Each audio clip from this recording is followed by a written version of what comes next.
Hello and welcome everybody. My name is Desmond Sadai, and today I've decided to do something a little bit different. I've been thinking about doing this for a while. I play a lot of classic WoW. I'm in a guild. I've been raiding basically consistently for I guess close to 2 years now.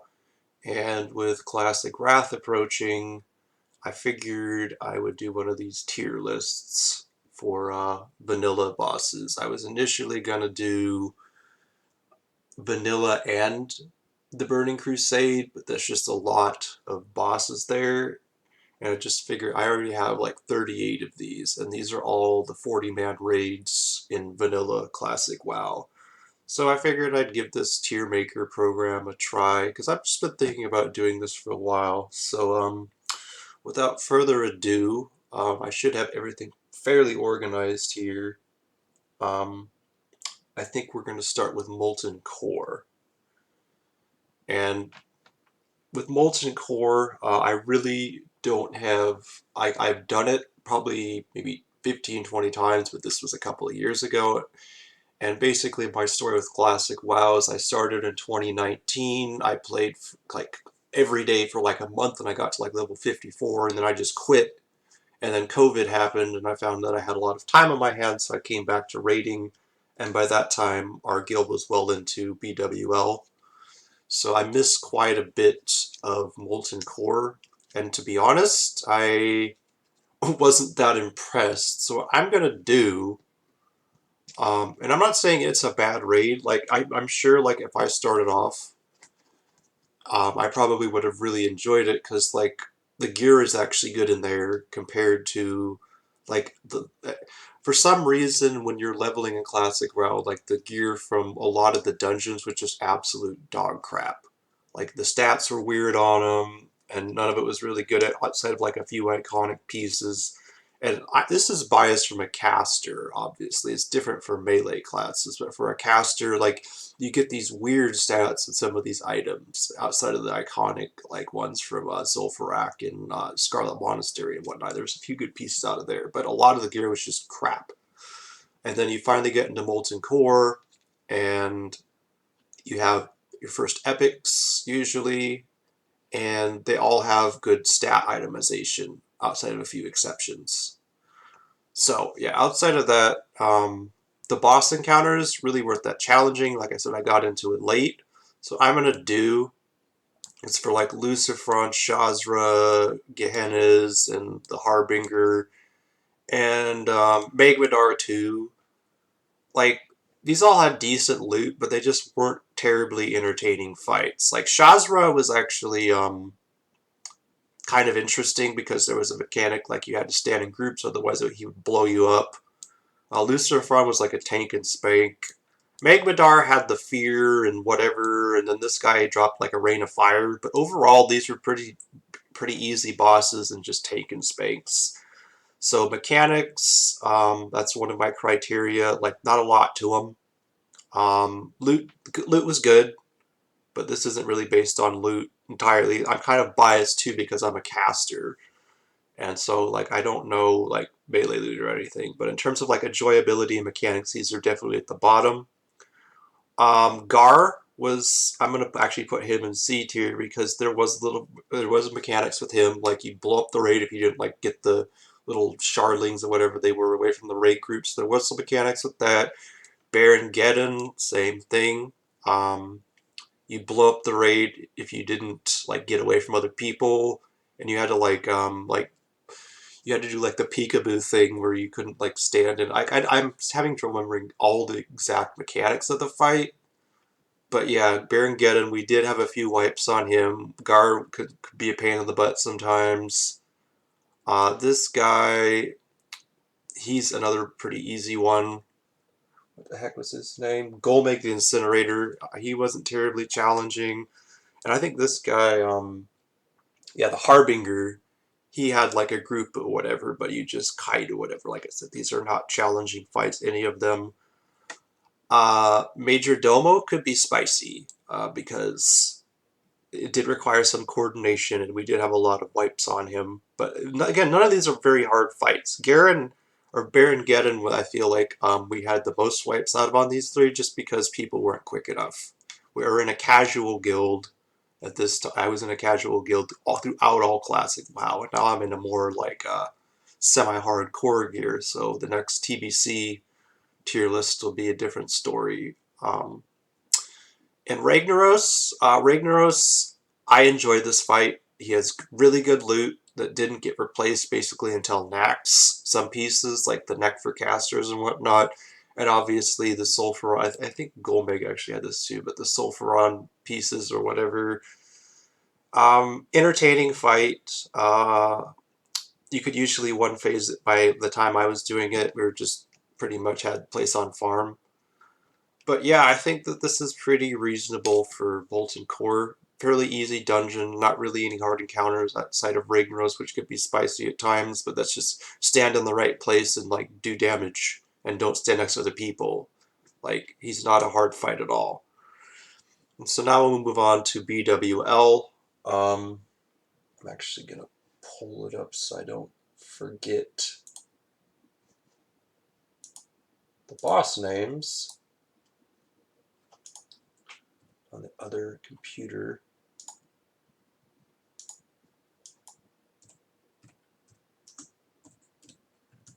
Yeah, the first boss in BWL was kind of a joke. Yeah, Razorgore the Untamed. Forgot his name for a second. And probably a good reason. So by the time I started raiding it, we were well into BWL. We didn't quite have it on farm because it was a little bit more challenging than Molten Core, although not by too much. Razorgore is D tier. He's just the fight feels like a chore. Like you just sit and nuke ads, and he goes around and kills the eggs, and then you go squish him at the end. It's not challenging. Valistraz, Vale, as he was commonly called, wiped a lot of guilds, and we wiped a lot on him too. And I actually quite enjoy this fight. As a caster, as a warlock, what I would do is I would shield myself so I wouldn't get the pushback. I'd kill my Indian Mimp, and I'd actually get pretty good parses on it. It's like the first boss I really parsed well on, because I would shield myself so I wouldn't get the pushback, and I pop like a flame potion. And yeah, a lot of DPS, especially our rogues, would pull him, and he would wipe the raid, or people, like I said, wouldn't get out of time, and they get nuked. So a decent amount of mechanics with that boss, and fairly entertaining. And also pretty good loot too, including the mage trinket, if I'm not mistaken. And then you move on to the Suppression Room, and you face this Broodlord dude. And the challenge with him, really, was like killing all the crap in the Suppression Room before you got to him, and then like taking him to his little cubby hole and tanking him. And I forget all of his mechanics. I think he did like some AoE or something like that. Yeah, threat. Yeah, threat was an issue with him. Like I'm just reading some of the basic mechanics on him. I hated the Suppression Room. I mean, it wasn't as bad as people said it was, but it still was really annoying, especially if the rogues weren't in the game. And a lot of the times, like, we'd have to, like, wait and keep killing crap before we fought Broodlord, so that's probably why I'm kind of ranking him on the lower side. But, yeah, probably one of my least favorite bosses. And then we have the Dragons. I think I'm missing one, actually, but it doesn't really matter because they're basically all the same fight. So you have the three dragons, Ebonrock, Flamegore, and Fireball, yeah. And I think Flamegore was the kind of trick, the little one was a little different because you tanked him on the stairs or whatever, but Ebonrock and Fireball, they're basically the same encounter. Like, stand in a cubby hole, don't stand in fire, don't take too many fire ticks. They could be spicy because if the healers were in the game, the takes weren't like swapping quick enough, they could wipe. We did have quite a few wipes on Fireball and Ebonrock and Flamegore, same sort of thing. But Not very entertaining. This was kind of the slow part of the dungeon after you got Broodlord down and you're just kind of grinding along in the middle part of the dungeon. And then you get, but yeah, these bosses did have good loot, but they weren't particularly challenging. I feel like a lot of their difficulty was RNG. Like if the tank didn't like swap quick enough and get blown up or whatever, or the DPS were stupid or trying to parse too hard and didn't get out of the fire in time. And it was kind of sporadic. Chromagus, or however you say, I would put him at B because it was a very unique fight. And it was kind of fun when you got the right RNG as a caster, especially as playing a Warlocks who were pretty terrible all throughout Classic until Max because we didn't have enough hit gear. It was fun to actually see yourself at the top sometimes, and you got the shadow buff or whatever. And also you had to like summon the tank or whatever to get the boss in position. A lot of unique mechanics, fairly entertaining fight, and good loot. So yeah, I like Chromagus. And then Nefarian. I really enjoyed this fight, and I'm going to put him at A tier because we had a lot of wipes on him, and when you wipe on him, you got to sit there and wait for like 20 minutes. And like I said, we were a pretty casual guild, and Nefarian does require a decent amount of coordination. A lot of dumb people forgot their cloaks too and got killed by the fire. So about every other raid, we'd have somebody die to a stupid breath because they were like too embarrassed to admit that they forgot their cloak thingy or whatever it is, the shadow flame resistance thing. Many phases to this boss. It took a while to get him down. The class calls were pretty fun. A very well designed boss, and I think on my first part of Classic, my favorite. I really enjoy Nefarian. I guess there's not too much more to say. In terms of loot, he dropped the best caster trinket that lasted me all the way well into even the first few raids in TBC. That trinket is amazing. It's a hit trinket. It has tons of... I mean, the trinket is broken. It's so stupid. I feel like Blizzard realized, oh, well, casters don't have any hit, and half their stuff is missing because they don't have any hit gear. And then they, like, overcompensated by making this extremely overpowered trinket. And you got Ash Candy and all this other fun, good stuff off of Nefarian. And it's a fun fight, so I'm going to definitely put him at A tier. Onyxia. Onyxia, very unique fight with the breaths and everything else. A very fun fight for a caster to see yourself at the top. There's a lot of memes for that. And what I don't like about her is the attunement. It's not that hard of a fight, but if you're not paying attention, and a lot of the times we did this fight when half of the raid was inebriated because it was after like main raid and was, oh, let's go do Onyxia. She does drop some really good tier 2 stuff. You know, I don't know. I guess I'll keep her at B for now. But she's, I don't know, I'm very tempted to put her in C because she just wasn't that, I didn't do that fight that many times either, so I guess I'll just keep her at B, because like I've had a lot of... Onyxia's lair is a lot of fun, and we've died a lot of times. Like, she will punish you if you're not paying attention. Like, the whelps can be a huge problem, like the famous video and everything else. Like, she's not a terribly difficult fight, but if you're screwing around, if you're not paying attention, which a lot of times we were, because like I said, half the raid was inebriated or stoned when we did this fight, it seems. She will punish you. So I guess I'll keep her at B. And now we'll move on to AQ40. Prophet Scarum, C tier. I mean, a pretty unique fight. Not terribly challenging. Just stand in the right positions, deal with the ads. Loot was kind of crap for casters. Like, the caster loot wasn't good until you got to Cthulhu and Vasidius and like the ladders and Twin Imps. And I don't understand why that is. And you didn't have tier sets either. You had the kind of... And the gear was kind of ugly looking, to be honest, if we're being perfectly honest. Especially the Warlock tier. But, yeah, Scarum is not a terribly challenging fight. Pretty when my guild first did it, so when I was in AK40, I was raiding consistently. I was raiding every week. I was on the raid team, and I went in for AK40 progression. And none of these fights were terribly challenging. Bug Trio, same. Bug Trio was just annoying, I feel. And we never killed them in the right order because we were kind of a scrub, or we were kind of a, I wouldn't call our guild a scrub guild. We were a casual guild, and we didn't want any more challenges than we had to. So we always killed in the easy order, and thus we missed a lot of loot. Like there's some good caster loot with Bug Trio that I didn't get or whatever. Sartora is just freaking annoying. She spins around, like, aggro's an issue. It was an annoying fight, but there was also mechanics involved, so I can't put it in D status. Fancrus the Unyielding, I will put in D status because he was literally a tank and spank, and I think there was a few good pieces of gear, and it was boring. And then you had the Suppression Room up to him, and if you didn't get that all clear, it was kind of similar to Broodlord. If you didn't get the suppression room cleared out, you could pull, and that would lead to wipes that were really annoying.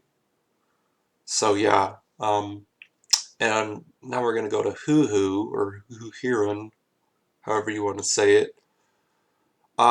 She was very intimidating for me because I was watching all these videos like, oh god, Hoo-Hoo's so hard, all these people are wiping or whatever, and we killed her in the first try.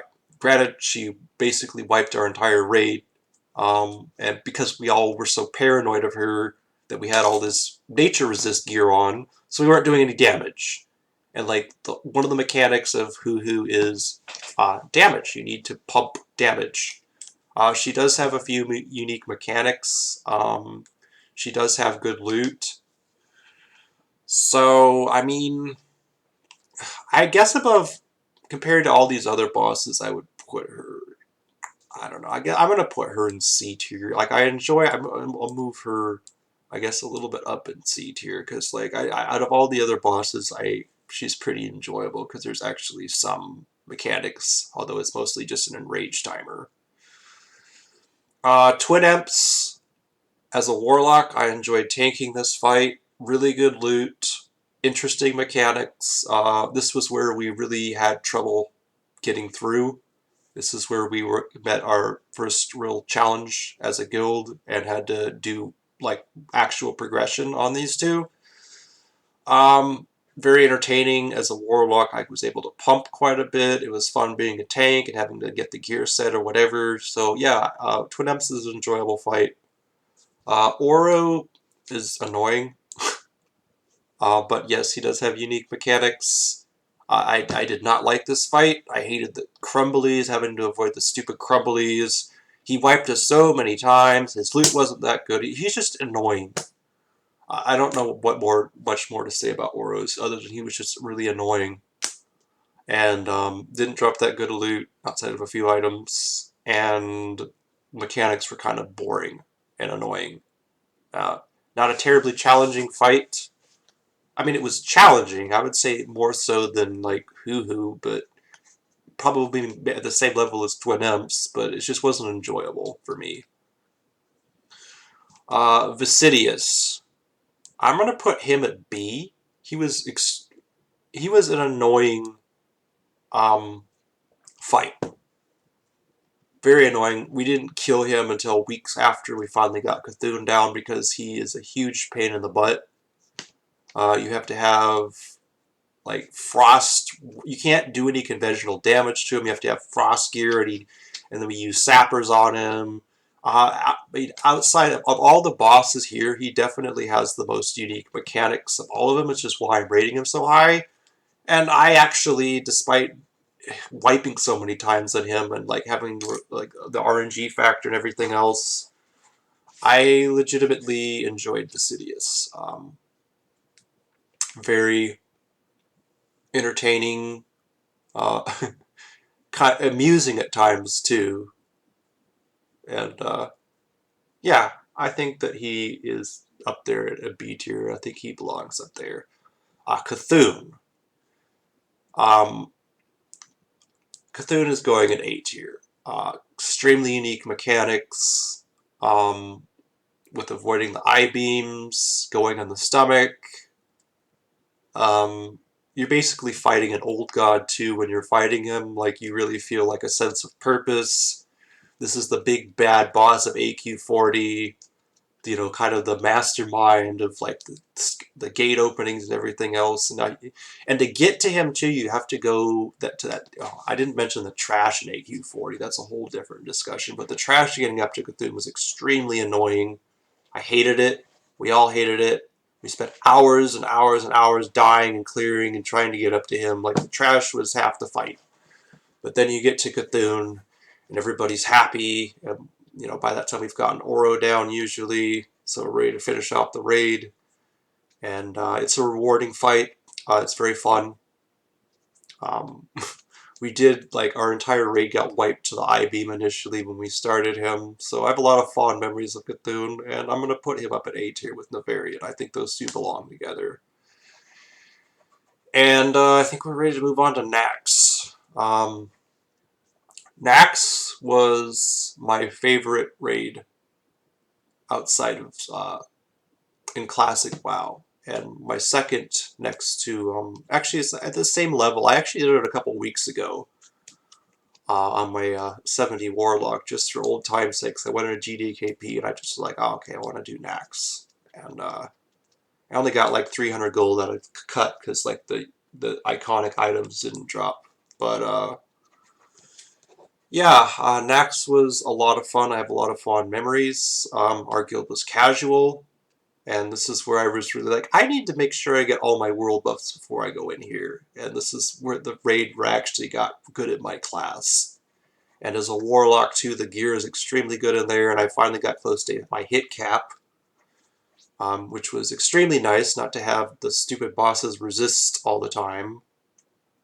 So that was nice, and a lot of fun encounters in this raid. A lot of memorable, unique encounters, and as a casual guild, we only killed Kel'Thuzad twice, but I feel like the journey getting up to him was extremely fun, and I made a lot of friends along the way, and this was the pinnacle of Classic WoW raiding. This is that we'd all been waiting for, and Naxxramas did not disappoint, at least for me. Like, I know my guildmaster had about 50 seizures, like, trying to coordinate like all the gear and like spending hours after raid giving people cloth scraps or whatever. So he was just he was done after Nax. Like, we got it a little bit into TBC, and then our guild kind of fell apart. He was just like glad to be done with it because I think Nax took a lot out of it. But as a caster, someone just like was able to just sit back, listen to Frisky Radio, and pump on my warlock and actually do like decent damage and finally get parses because I got off my lazy butt and got world buffs. I really enjoyed this raid. Which brings us to a Nubricon. I'm going to put him in C tier. This was the first boss we did. Not challenging, really. Like, you just take the ads away, turn his big butt around, and don't stand near the insect swarm. Not a challenging fight. Good loot, of course. That's the thing with Nax. I don't think I'll put anything in D tier for Nax, because all the fights are unique. The loot is good. And Naxxramas is just... Naxxramas is beautiful. Like, I think it is the granddaddy of raids in terms of inspiration. Like, the wings, the bosses, the encounters, everything else. Very fun. Widow... kind of annoying getting to her with all the stupid skitter packs and spiders and everything else. The RNG was annoying with her. We had wipes, and a lot of it was just based on, like, her enraging, people ripping aggro. Not a terribly challenging fight, but a lot of RNG involved, and a lot of just random deaths because she would enrage and just clap people. And a lot of the time, like, I didn't feel like there was much you could do about it. So not much more to say about her. Mixina, I'm going to put in B because that is a very unique fight. She also drops the best caster weapon in the game, that Fang or whatever it's called. I never got it, of course, because I was I was always trying to get other stuff while all the warlocks and mages held out for that dagger or whatever. But yes, a unique fight. Healers really had to be on top of their game. DPS had to watch to not rip aggro, and he needed to get the ads down. So yeah, Mixina was fun. I enjoyed that fight. We had a lot of wipes on this boss though, because a lot of the times the ranged DPS wanted to, we had a kind of a few like really sweaty casters in our groups who would rather pump the boss and push their parses rather than get people out of webs, and that was a cause of a lot of our wipes. And sometimes, I'm not gonna lie, I was among those like, oh, so other people will deal with it. So we had to really crack down on that. But yeah, fun fight, really good loot, end of the spider wing. And we'll move on to Noth, who I'm going to put in C tier. Um, the most challenging part of Noth was when he would pop back down and you'd rip aggro and he'd come over to you. This was like lips or lesser invulnerability potions were your best friend in this fight. Because Warlocks didn't have Soul Shatter, so we'd always be ripping aggro on him.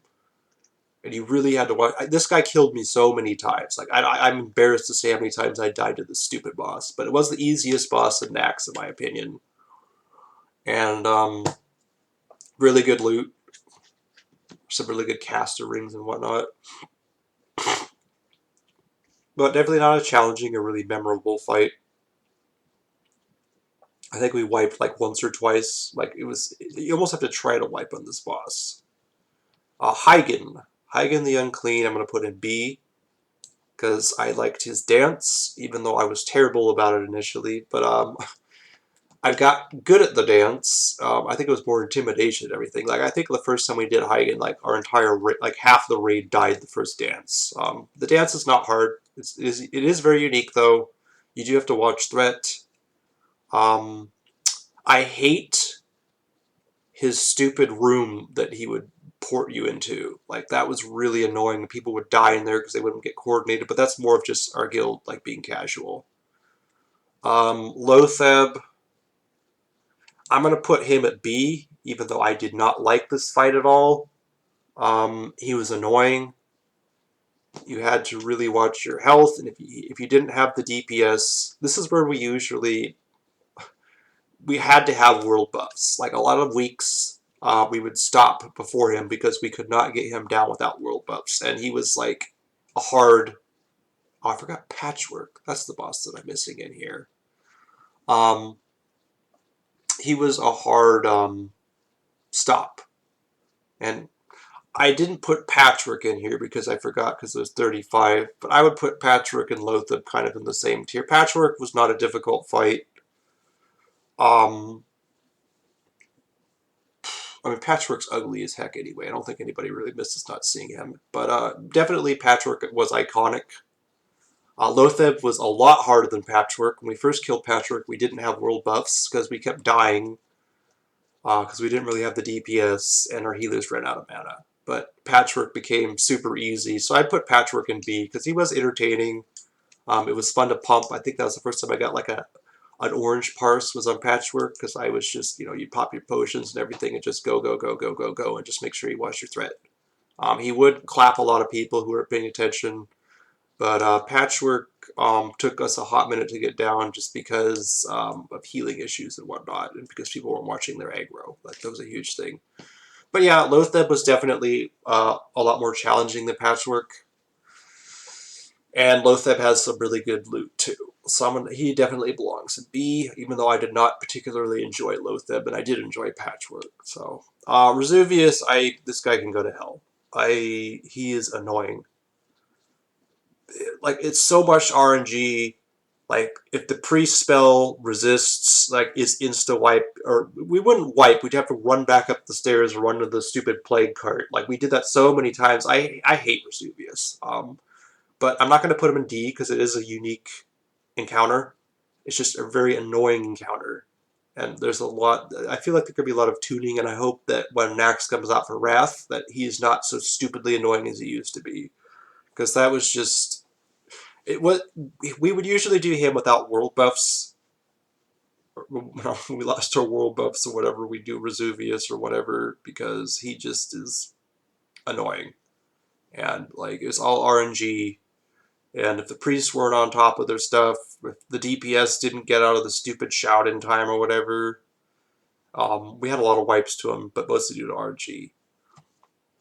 Gothic the Harvester. This is a unique fight, so I'm gonna put him in B tier. Really required coordination and communication, but I enjoyed this fight greatly as a warlock. He had a really cool intro speech, and definitely a unique encounter and fairly challenging. I would say one of the more challenging of that wing. But the most challenging, I think, of the entire raid is this one here, the Four Horsemen. And I'm going to put them at A tier, even though it was hard for me to parse because like we were so scared of like sending casters in, because if you were close to that one boss, he would like kill you if you got too close, and you had like a 1 yard safe space to get I think he had like a 35-yard thing or whatever, and if you were in it, he'd kill you, whatever. A lot of ways to die on this fight. We spent weeks trying to get it down. Our morale was at an all-time low at Four Horsemen because we just kept dying. Four Horsemen requires coordination. It's a punishing fight, and if everybody's not on board, and if one person screws up, you can wipe the entire raid. 40 people that are casuals and people that smoke a lot of marijuana in my raid, that happened quite a bit. But eventually we did kind of get them on rotation and were able to get them done consistently. But Horsemen were a hard stop for us, like Lotheb. And that's going to finally get us to the last two, which is Saffron and Kt. Saffron, I love this fight. I'm almost tempted to put it in S tier. In fact, I would play a special song every time I fought this boss. You had to have a unique frost resist gear set. I remember this is the first time I got over 10k health because of all the stamina on the frost set. I still have the frost set in my bank to this day. I enjoyed Saffron immensely. Dropped the best caster loot in the game at the time. Like, I still have Saffron's left eye, which I bought with DKP. Because we were in a DKP. I'm in a loot council now, but my old guild was DKP. The shoulder enchantments are still good. Like, it's actually worth it to go into Naxxramas and kill this boss, at least in Classic TBC, because the shoulder enchantments are still really good. Very entertaining, but we did die a lot. And Saffron required world buffs, so a lot of the times we would come in with world buffs just after killing Four Horsemen. We'd be in high spirits, and then she would kill the tank and wipe the raid, or something like that. You had to stand behind the frost blocks or whatever. A lot of people failed in that. A lot of DPS died in this fight at times. It was very the healers would run out of mana, so there was like a DPS check on this fight, and of course you're in that frost resist gear, so your damage is impaired. But very challenging. Not terribly challenging. I would say Four Horsemen is harder than Saf, but Saf, I think there's more RNG and more overall raid damage, and healers really have to be on top of their game. So healers probably hate Saffron, but as a DPS, especially for the Warlock with Hellstones, this wasn't too challenging of a fight, and it was enjoyable. Yeah, we had a lot of close calls, and Saffron took many of our world buffs, and a lot of the times mid-raid, we'd have to go get new world buffs and bribe Alliance people to come, like, kill the dude that drops the Dragon Slayer buff or whatever. So there's a lot of going to ZG Island and going to Dire Mall in the middle of raid time just to get our world buffs back because we screwed up and we wiped. And now we get to the final Big Daddy boss, who I'm going to put at S tier. A lot of people will be like, why are you putting him up so high? And honestly, Kt is like, the voice actor is one of my favorite of all times. The voice acting is amazing. He is like the ultimate villain. He is Warcraft 3. Super powerful Lich. And also a very entertaining fight with multiple phases, and drops the best loot and some of the most iconic pieces in the game. So I can't put him any less than S. He belongs up there with, you know, even above like Cthulhu and Nefarian and those other ones. So yeah, we only killed Kel'Thuzad twice. I think we had like 6 kills on Saffron. He's a challenging boss. He requires coordination. If people, if all the priests die or whatever, you wipe because the ads just come around and clap people because they're not getting shackled. And yeah, he is the ultimate final boss. And I think a lot of encounters since Classic WoW came out in 2004 have been modeled on him. Same with Cthulhu, with the mechanics and everything else and the phases. But yeah, I think that's it. I've been going for over 30 minutes now. I'm glad I didn't do the TBC bosses in here. I'd imagine that that is going to be a similar length video to this. Thank you all for watching, and I'll try to upload more if people are interested in this sort of thing. I do like these tier lists. So thank you again, and have a good rest of your day.